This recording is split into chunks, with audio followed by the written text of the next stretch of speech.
Representative Macias, thank you so much for joining us, and we appreciate you being here with us.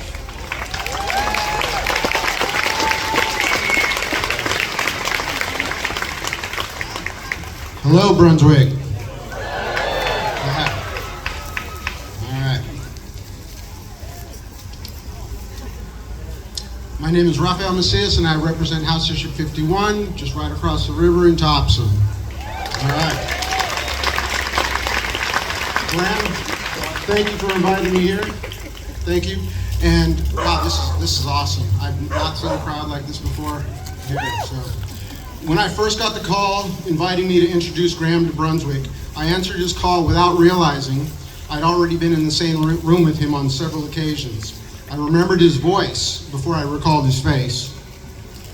We spoke for over an hour, and the entire time I believed him.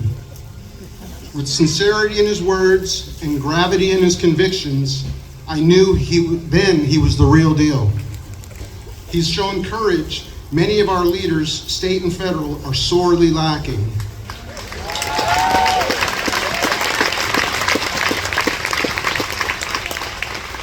Now, months later, having seen him speak in front of thousands of people, his words still ring true.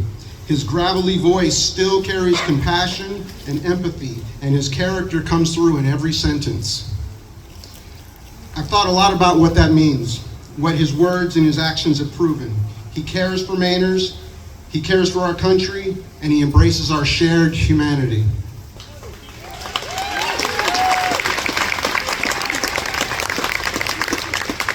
Both of us have deployed to war zones overseas. And going to war changes you. You become more alert, not in a fearful way, but in a hyper-present way. You scan the terrain, the rooftops, and the faces. Outside the wire, your eyes are your first line of defense. You must be present. On watch in the middle of the night, when your eyes can deceive you, you look for contrast, movement, you're present, barely breathing, but staying vigilant for your sleeping comrades. And then you come home, carrying that weight. Some of us fall into depression, some of us face despair. They say there are no atheists in foxholes, but outside the foxhole you come home to silence, and sometimes the weight of it all feels meaningless. Presence becomes your lifeline. Presence sheds light on your connection to your brothers and sisters in arms and on your faith in their vigilance. That very faith in others keeping you safe keeps you alive and unafraid in the moment. When I got home from my 22 years of service, I laid down my weapons, picked up a camera, and aimed it at sunrises. I never noticed them at sea. There was always too much work, and sleep was too valuable. Graham knows these sunrises well. As an oyster farmer, he pushes away from the dock early in the morning and aims his vessel to sea. Sunrises change you. They make you reflective. They slow you down just enough to notice the beauty around you. Sunrises wake you up to your now visible surroundings and provide light to see humanity more clearly. Now with clarity, you can see the strength of character in his actions, you can hear compassion in his voice, and you can feel his sense of connection to all men and women regardless of party, race, or nationality.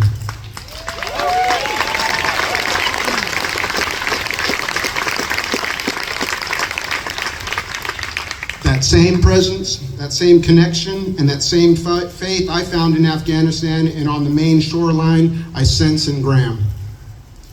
He's now running back to the front line, not in a foreign land, but here, in defense of our democracy. He's vigilant.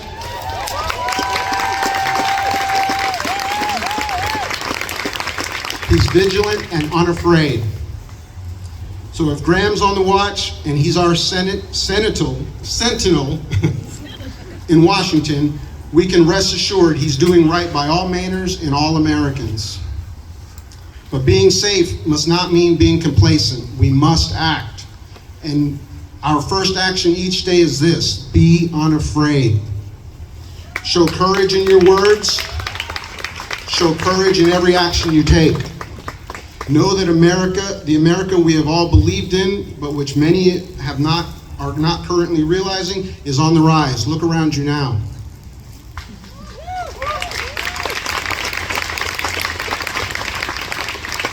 Do not fear it may never come. Know that it is already coming. Know that there will be peace.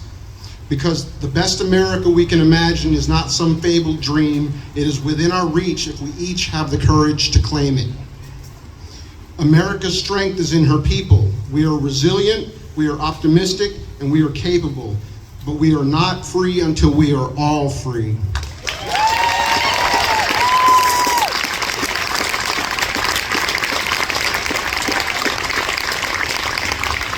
With Graham Platner on the front line in Washington, we won't have to live in fear. It is my honor to introduce you to the next United States Senator for Maine. Please put your hands together for Graham Platner.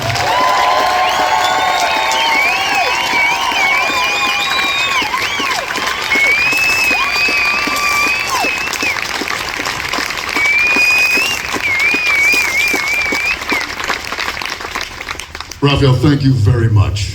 The words were extremely kind, and I really appreciate it. It's also there's a deep honor in being introduced by another veteran, and I just wanted to say thanks.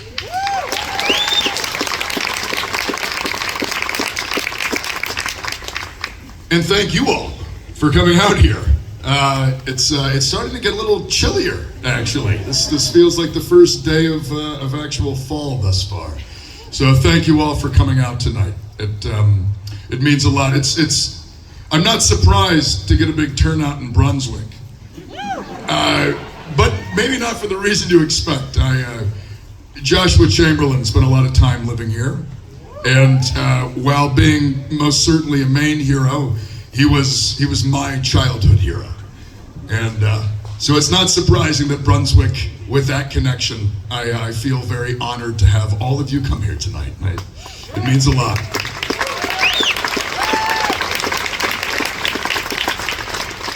So as of tonight, we've now held 4 more town halls than Susan Collins has in 25 years.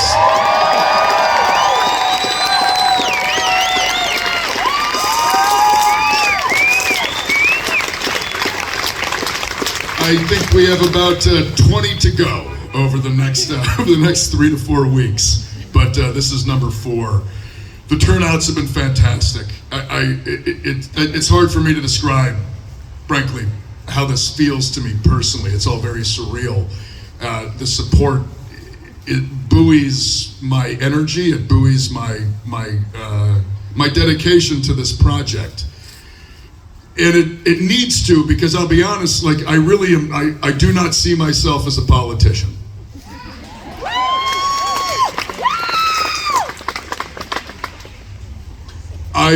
This is not something that was an aspiration of mine.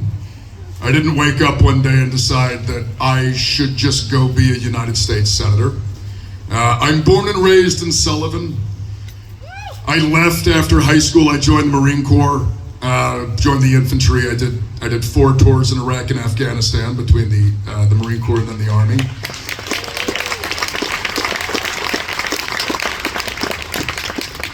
After a brief stint working for the State Department, I wound up back in Sullivan, Maine, where I jumped into oyster farming. And I see a lot of good familiar faces from the aquaculture world here tonight. So let's just give a round of applause for all the bivalve aquaculturists in the great state of Maine.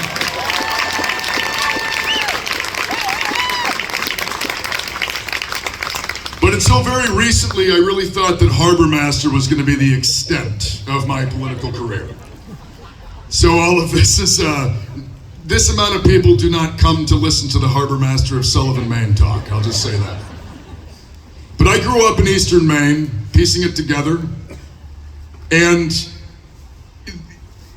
have always felt that we in Maine have a dedication to hard work. We have a dedication to this kind of hard-scrabble life that many of us have built. My mother always had a saying, there's a point in your life when you choose to live in Maine, and after that you figure it out.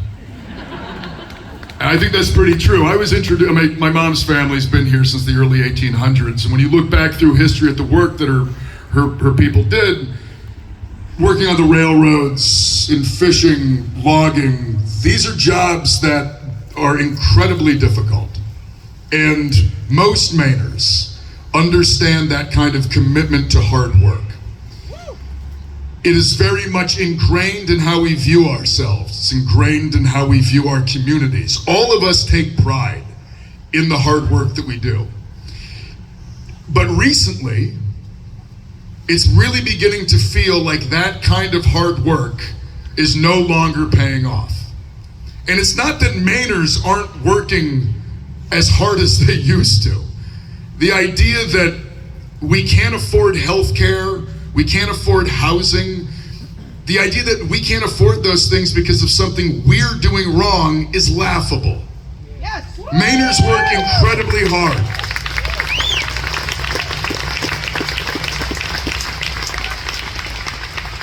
And it used to be enough, but it isn't anymore.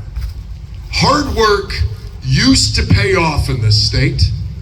I know guys that put their kids through college as clam diggers. You cannot do that anymore. I know people who are self-employed and worked on lobster boats in the summer, did reeds in the wintertime, and that was enough. That was enough to be able to have a family, to keep a roof over your head, to own your own home. That doesn't exist anymore. That hard work is not enough to keep our hospitals from closing. It's not enough to protect our working waterfront, to keep the electric bill from skyrocketing. It's not enough to afford health care, to send our kids to good schools, to be guaranteed a living wage, to afford groceries, or to afford a home. People my age and younger are being driven out of this state by an affordability crisis. How many people here are below the age of 40?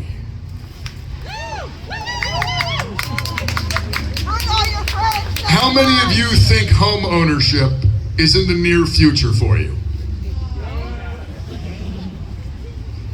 I ask this question everywhere we go. It's always the same.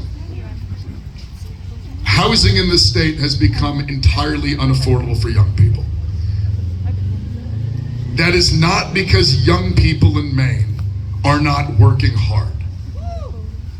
It is because we live in a system that is not giving them the chance. Now, those of us who've been lucky, those of us who've been able to build good lives, myself included, even for us, the American dream has become unaffordable. My wife Amy and I, who I cannot do this without,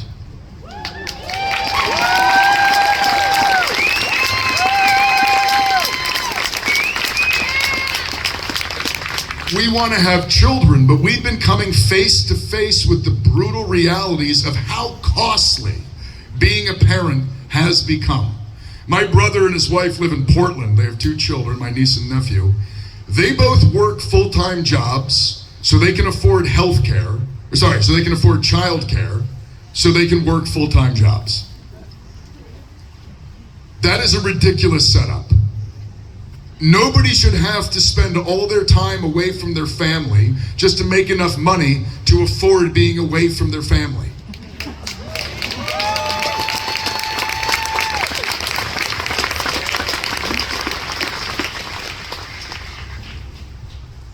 The thing is that everyone in Maine knows in their bones that the system is screwing them. And they know it because they can see it daily, materially in our lives, in our healthcare system, in our housing system, in our childcare, and the inability to get it. We all know that we live in a system that is built to rob us.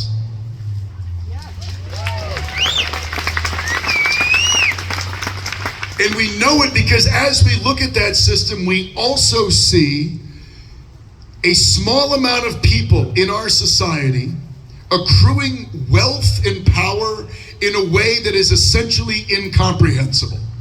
And we look at that and we wonder, why can we all not share in that success?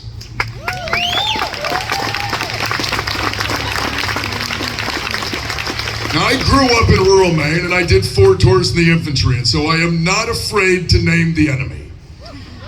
And the enemy is the oligarchy.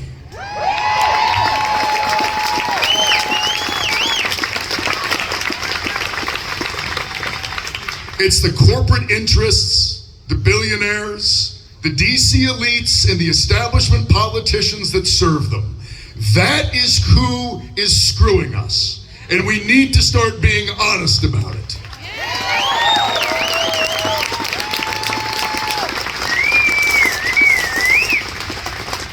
But we need to be clear, we do not live in a broken system. We live in a system that is functioning exactly as intended. A system that has been built by the political class to support billionaires and corporations on the backs of working people.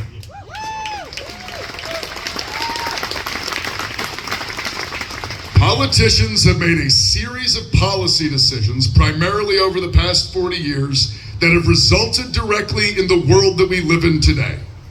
Their choices have left many of us with very little, while very few accrue vast amounts of wealth.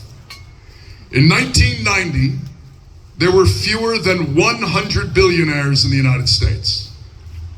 Today, there are over 800. When you look around, do you see a society and a community that is 8 times wealthier than the one we had in 1990? That money went somewhere, and we all know where it went.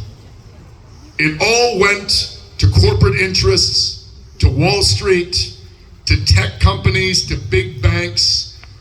Everybody knows this. And we have the ability to get it back.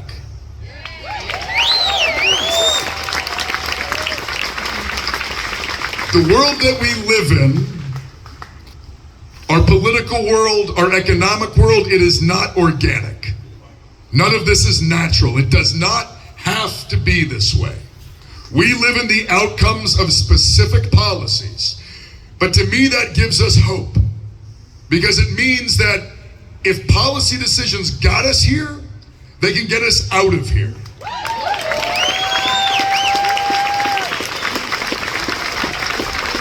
But the shameful truth of all of this is the blame cannot simply be left at the feet of one political party. We have 2 parties in this country that want the votes and support of working people, but they haven't done very much recently to deserve it.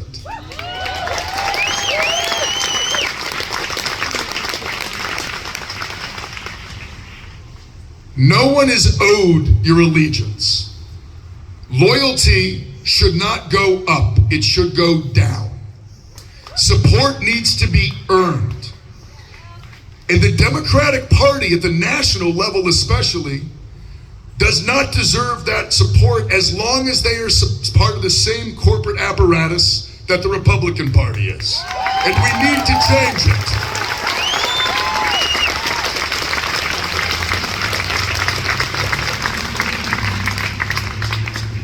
We need to be the ones to do it, though. No one is coming down to save us to do this. If we believe that the Democratic Party needs to be the party of working people, it is us working people that are going to have to retake it from the ground up.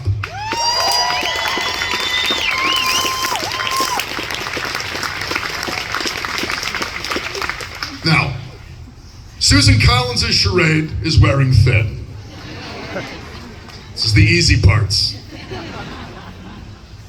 Nobody cares that you pretend to be remorseful while you sell out to lobbyists, to corporations, and to a president who are engineering the greatest redistribution of wealth from the working class to the ruling class in the history of this country. Symbolic opposition does not reopen hospitals. Concern does not bring back Roe v. Wade.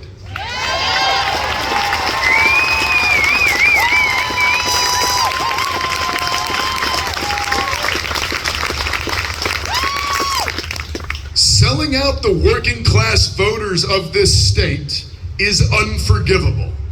Enabling the destruction of our way of life is disqualifying from the role of United States Senator.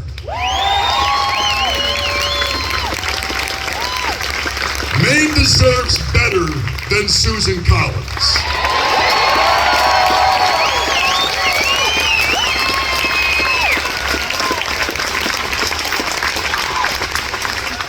But But Maine also deserves an alternative who is not at risk of being mistaken as being beholden to the same status quo that she is. So unlike Susan Collins, I'm going to tell you exactly where I stand and what I'm going to fight for in DC.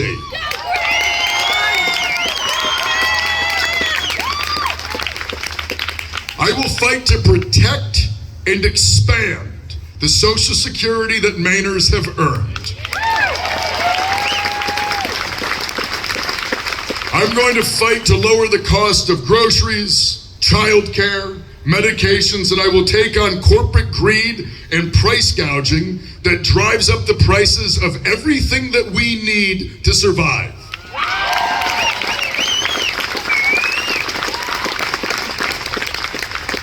I will fight to protect the rights of women to make decisions over their own bodies,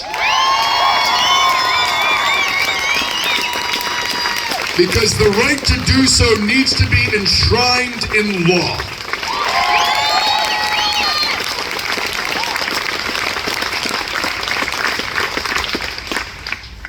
I will fight to fully fund our schools and our hospitals, because that is where our taxpayer dollars should be going, not bombing them in Gaza.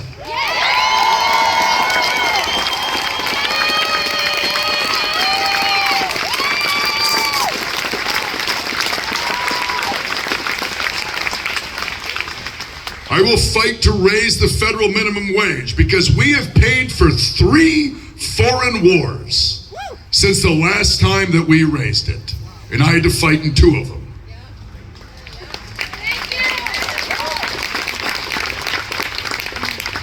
I will fight to expand the rights of working people, and to make sure that every single person in this country has the right to join a union.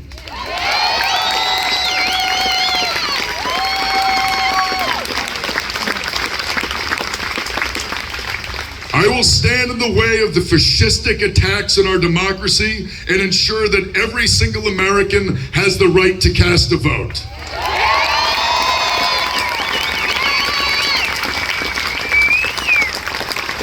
But there are 2 things that I want to talk about a little bit more in depth, and that is housing and healthcare. As I mentioned, the price of housing in this state is driving young people out. Nobody I know, my age or younger, can afford to buy a house. I bought my house in 2017, and had I not done that, I would not be able to afford it today.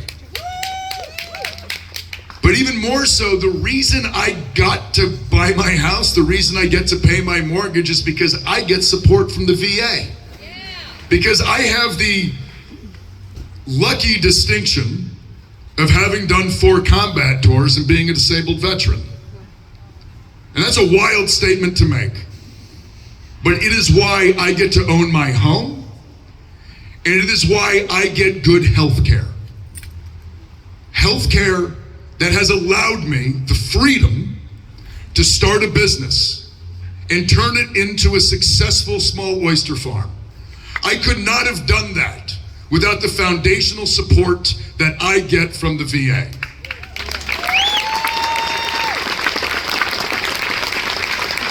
And I am incredibly grateful for this support, because it changed my life. It is what allowed me to move back to Sullivan and build the life I have today.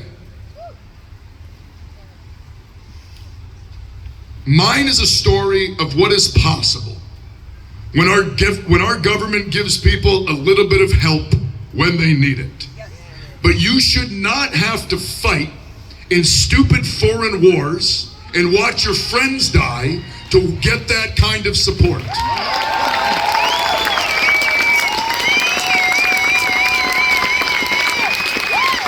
We live in a system, we live in a society that has enough wealth and enough resources to provide what I get to every single American. That's right.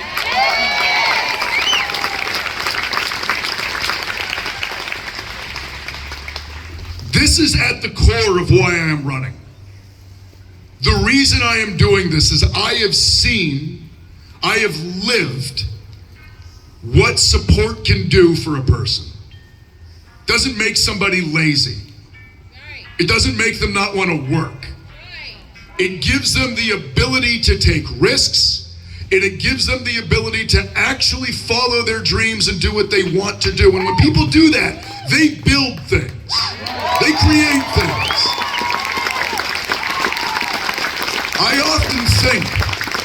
I often think about what Eastern Maine would look like if every hard-working person I knew just had health care.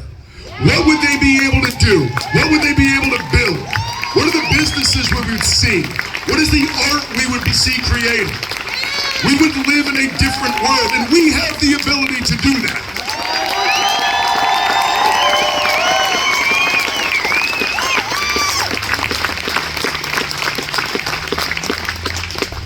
And I firmly believe that we can build a better system and a better politics in this country.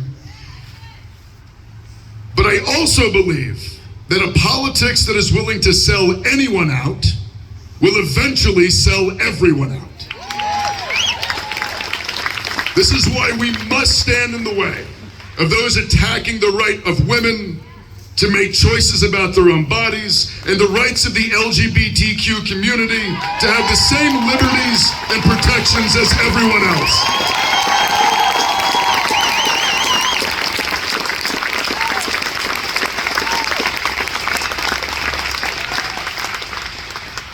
I believe that input from working people is far more important than input from those who simply have money. I believe that someone that works 2 or 3 jobs to keep a roof over their heads deserves as much face time with a senator as a hedge fund manager.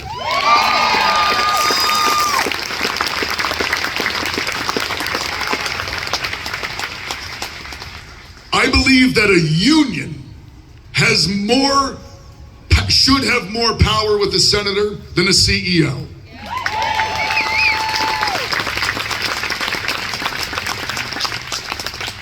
I also believe that the reason we are in the straits we are today is because the opposite of that has happened. We have a politics that does not represent the people of this country. But it does not have to be that way. But nobody is coming down from on high to save us. We are the answer to our struggles. We, all of us here, the people of Maine, mobilized and organized. That is where we are going to find our solutions.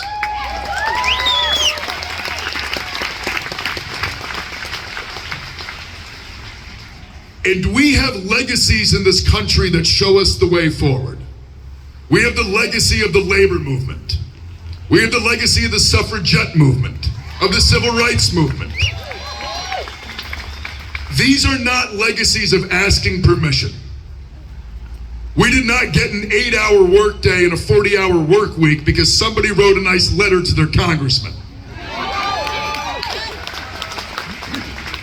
We got it because working people organized and fought for it. We did not get the Civil Rights Act just because LBJ wanted it to happen. We got it because decades and decades of work went in by activists and organizers across the country to build power, to put pressure on the structures, to make sure that we moved a little bit further down the road toward justice and equality for all.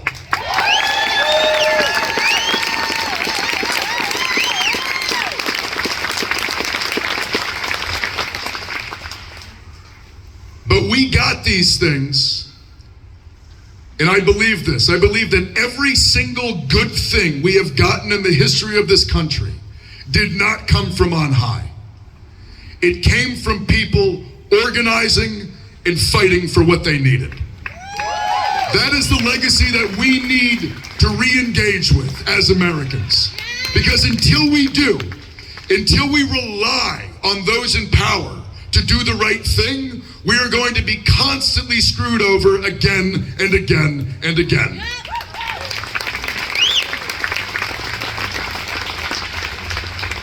The reason I am holding these town halls, it's not just a campaign. It's not really in the service of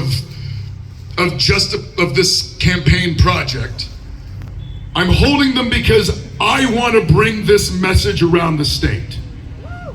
We as Mainers have an immense amount of power, but we only have it if we organize in our communities and our workplaces and we build that power together.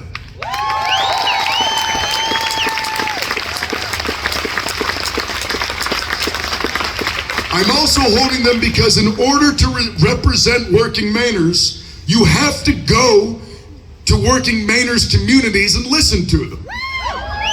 Now, Susan Collins hasn't held a town hall since Bill Clinton was president. And I gotta say, as a guy that works hard, I don't have time or the ability to go buy a fancy plate at a fundraiser in Portland or drive to a Senate office for some kind of predetermined meeting. If I want FaceTime with my senator's gonna have to go to Ellsworth, Maine and listen to me complain.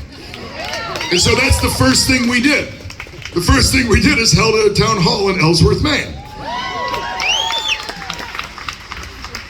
You cannot represent working people in the state and not go to their communities and be open to discussion with them. It is impossible. And so not only are we going to continue to do this on the campaign trail, but I promise you that when in office, we will continue to hold town halls throughout my term.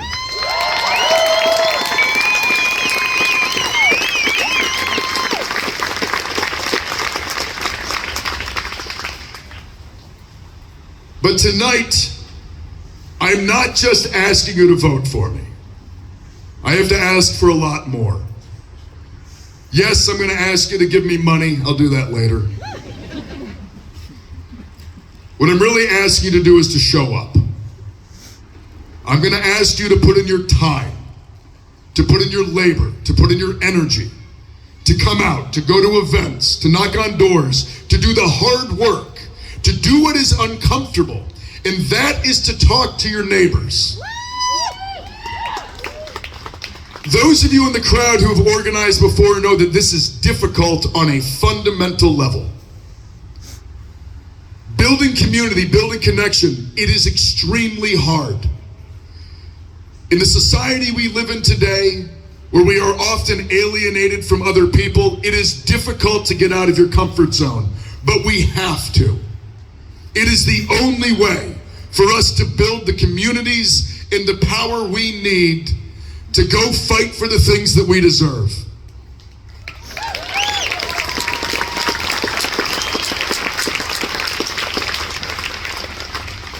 Because it is together that we are going to be able to write a new story that leads us out of this troubling chapter in American history. But when we have succeeded, when we have beaten back fascism, when we have defended our democracy, our country, and our freedom, let it be a different kind of freedom. Not merely a romantic freedom. Not a freedom that is solely about the defense of our rights, but a freedom that is real, that is material. A freedom to not be condemned to scraps and to struggle, but to live with dignity and fulfillment. The freedom to not be ripped off by a for-profit healthcare system. The freedom to have a roof over our heads that we own.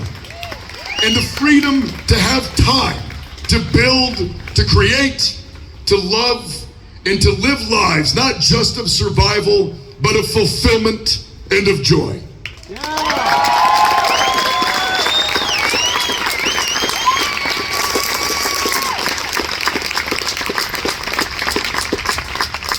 That is the vision.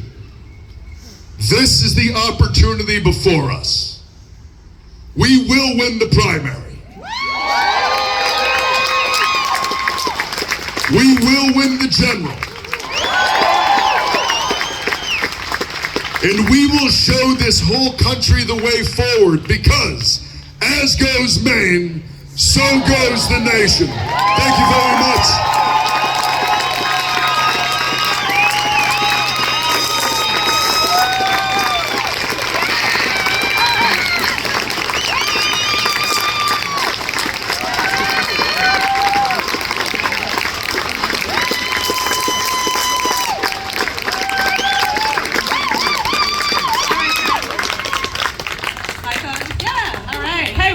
questions for you. You ready for some questions? This is my favorite part. All right. This one's easy because I already know where you stand because I've known you for a while. What is your stance on tribal sovereignty here in Maine and across the nation? Tribal sovereignty must be given. I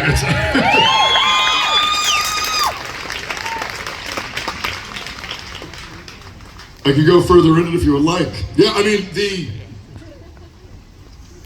it is atrocious, in my opinion, that we continue to treat the peoples that were here before many of our ancestors arrived like they are not equal partners in this modern world.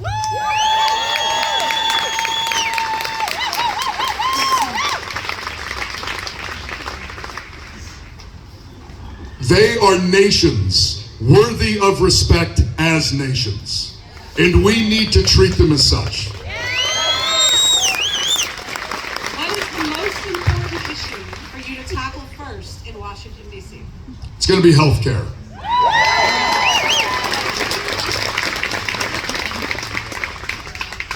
One, because I think just materially, it is the healthcare system right now that is doing the most damage to working people in this country. The amount of time people have to spend dealing with insurance companies, the amount of money they need to spend, and then the lack of actual support they get when they actually need the help, that is what is keeping so many working people in this horrific position they find themselves in. And I think, at least, and again, this is because of my own lived experience, it is quite literally healthcare that has allowed me to build what I have built. And I just think everybody else should have access to the same thing.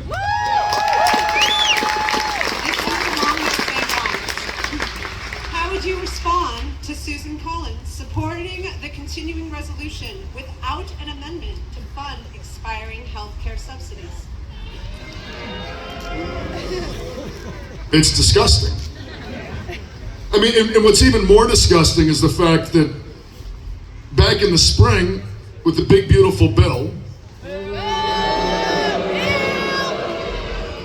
Republicans cut Medicare and Medicaid by hundreds of billions of dollars just to fund tax cuts for corporations and the ultra wealthy. That was already egregious enough. But not extending the tax credits, people get in the ACA, people's health insurance premiums are looking at going up 75%, almost doubling without those tax credits. I read a report recently that when that goes away, up to 5 million Americans will just drop off of health insurance. They will not be able to afford it anymore. Now, when you lose people out of a risk pool, the price goes up. So it's going to become a self-licking ice cream cone of misery, where people are just going to not be able to afford health insurance, and as they drop out of the risk pool, the price will go up, and more people won't be able to afford health insurance. It is quite literally a wildly unsustainable model.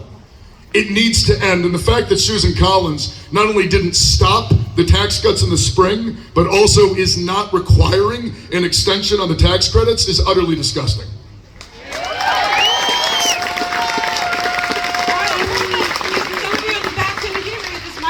So I want to make sure everyone can hear the questions. We good now? I don't want to be yelling at you, but I want you all to hear. It's okay, you can yell. I yell. I mean, he's yelling. You've been very open about being a disabled veteran. What's your response if Republicans criticize you for that? Fuck off.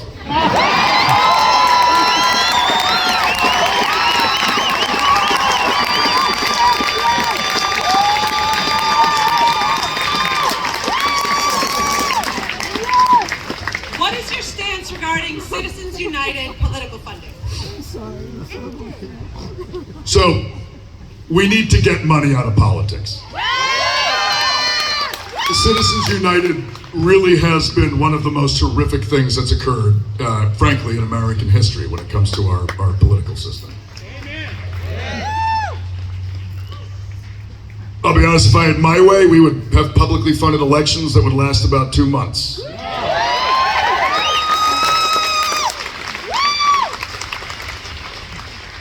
This question, though, is hard because what we are talking about is really how do we overcome a Supreme Court that has turned into an activist political organization, not a constitutional body.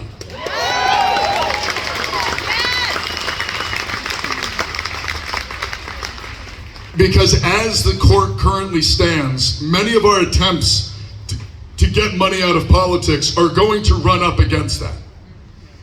Which is why I think it's important that those of us in the Senate who have the power to do so should be using the powers that exist primarily through ethics oversight to make sure that we treat the court as something that is political in nature, that is not just a constitutional partner any longer. And so while I want to just say, of course, we have to get money out of politics, we do. I firmly believe that we do. I also find this frustrating irony that to do that, I have to raise an immense amount of money. But the real answer to this question is deeper. It's more structural. Because it is, how are we going to overcome a court that has been built over decades to become a conservative political activist group? The answer is going to be in term limits. The answer is going to be in oversight. This is not a Senate job, but the answer is also probably going to be in expanding the court at some point. Because until we fix the structural problems, it's merely words for me to say that I want to get money out of politics. We need to do deeper work. Next question. My wife and I are 38 and 40 years old. We're both employed full-time with good jobs. We bought a house last summer and it has stretched us thin. We barely pulled it off, but I worry other young families can't. What can we do? I think one of the big starting points is we need to make it illegal for private equity, hedge funds, and corporate landlords to own single-family housing.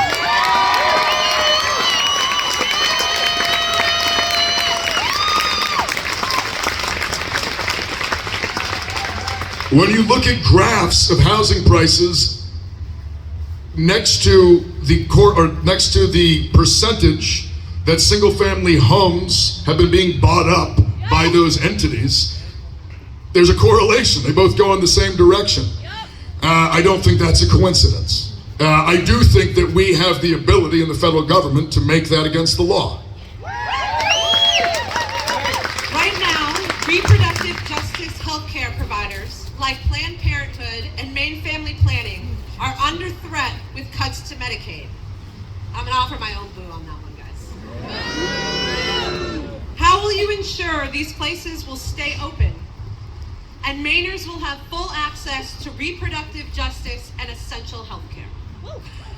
Well, in the U.S. Senate, I will always vote to give more money to the services that people need. And I do not think that federal funding should in any way be restricted just because someone's providing family planning. That is insane to me. But furthermore, I believe in universal health care.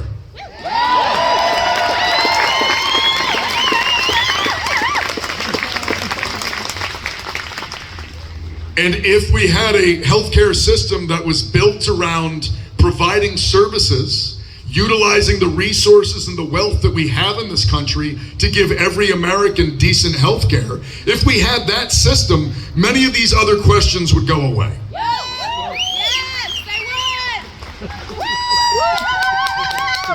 And so I think the best way that we protect every bit of health care in America is by providing all the health care for all Americans. All right, this is the last question of the night that we have time for, but before we get to it, I want to tell everybody, we want to hear your questions. We want the opportunity to provide answers. We want Mainers to have a voice in our political process. So please reach out, send emails, come to events, let us know your questions. Last question of the night. How will you defend and protect LGBTQ and especially trans rights?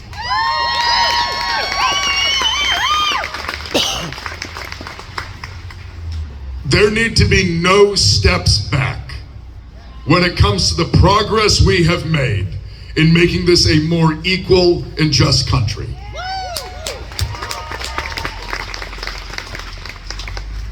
Every single American deserves the right to live the life that they want to live in their own body in whichever way they choose.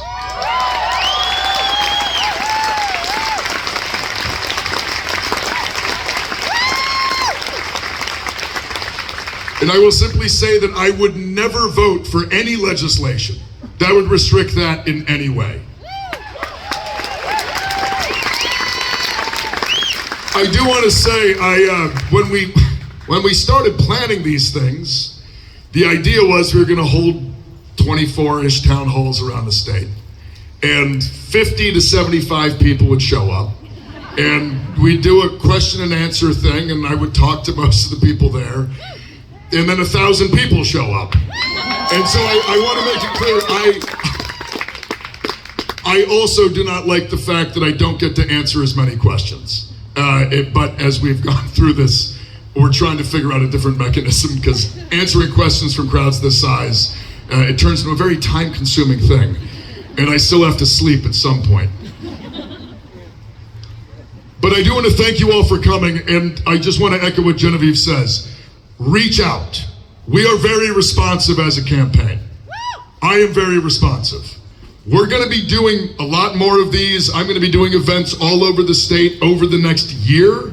If you want FaceTime, if you want to talk to me one-on-one, that can absolutely happen. So please reach out to the campaign. If you have a question that didn't get answered tonight, if you have something maybe more sensitive you want to talk about, more personal, that you want to tell me, I am here for it, and I want to hear from you. So please reach out to the campaign. That's not idle chatter, it's an actual thing.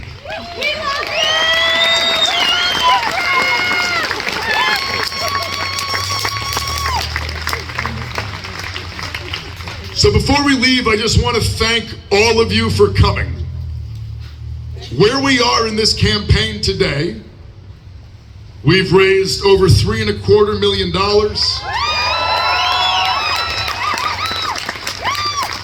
We have over 8,000 volunteers that have signed up. But I just want to make it clear that this isn't happening because of me. This is happening because of the energy of the people of Maine. It's happening because you show up to stuff like this. I know it's kind of a hokey thing where politicians say, it's not me, it's us. It literally is, though. It actually is us. And I just want to say thank you all for coming tonight and for being part of this.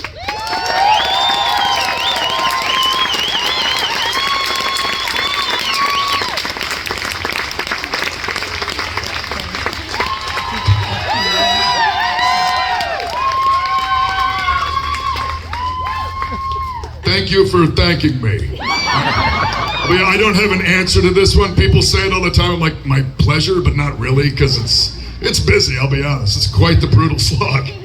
But it is a lot of fun. Amy and I have come to the realization that the best part about this is that we get to spend the next year of our lives exploring every corner of the state that we were born and raised in. And not everybody gets to do that. And we're really lucky that we can.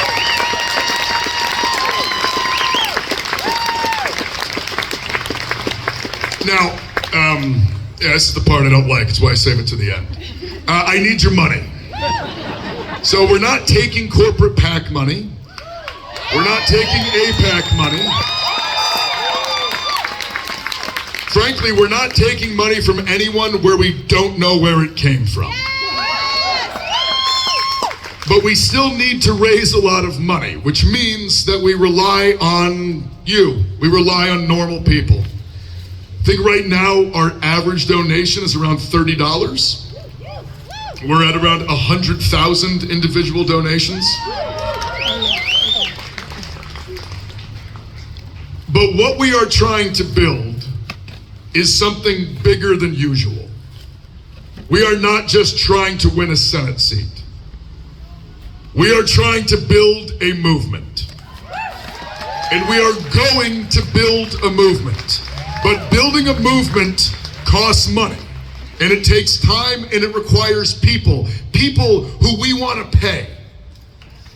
We want to be able to make sure that our volunteer coordinators, that our field organizers, that people working in our offices, we're not just relying on their goodwill, because goodwill does not pay the rent and it does not put food on the table.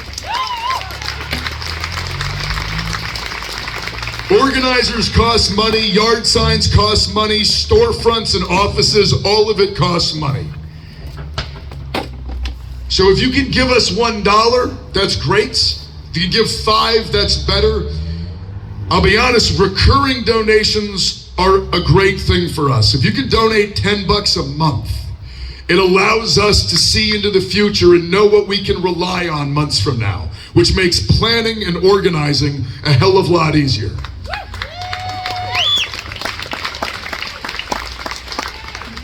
If you're fortunate and can donate $1,000, we'll take it. Please. But honestly, if you can give $15 to $20 a month, that would be spectacular. That's what we need. So, at the volunteer tables, we take cash, we take checks. In the packets that are handed out, there's a QR code that directs you to the website, grahamforsenate.com. You can do it from your phone. If everybody here tonight gives something, it's a lot. And all I'll ask is just do it before you go home. Because if you're like me, by the time you get home, you'll be like, that was really cool, I want to help. And then you get back to the house, you walk to the front door, and you realize you really just want to sit on the couch. And that's totally normal. So if you can, donate before you leave. But there's something else that I need, and this is far more important. I talked about it earlier. I need your time. I really do. The structures that we need to build, the organization that we need to build, we cannot build it with money. We need to build it with people. And the only way that we're going to beat the establishment is by doing it with people. If we try to beat them with money, we're going to lose, because you can't beat the people with all the money with the money. You need the people to do it. And I need you to show up for this part. So if you look at the packets that are being handed out, you're going to see a volunteer sign-up sheet. And if you read through it, you'll notice we are not waiting to start working on this a few months from now or a year from now. We are starting now. And the reason we're starting now is there is a very important election coming in just a couple weeks. There is a referendum on the ballot to restrict absentee voting in the state of Maine. Republicans know that they aren't popular, and so they have to go out of their way to make it harder for people to vote, and we need to stop them.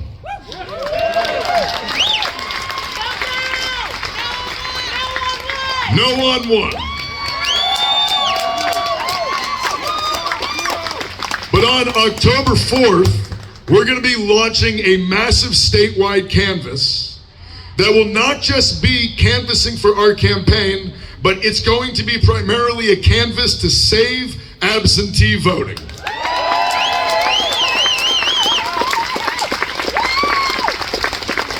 So you can sign up on the volunteer forms. You're going to receive an invitation. Share it with any friends, any family, anybody who's not here tonight, because we're going to throw the entire weight of this campaign over the next month into saving absentee voting in the state of Maine.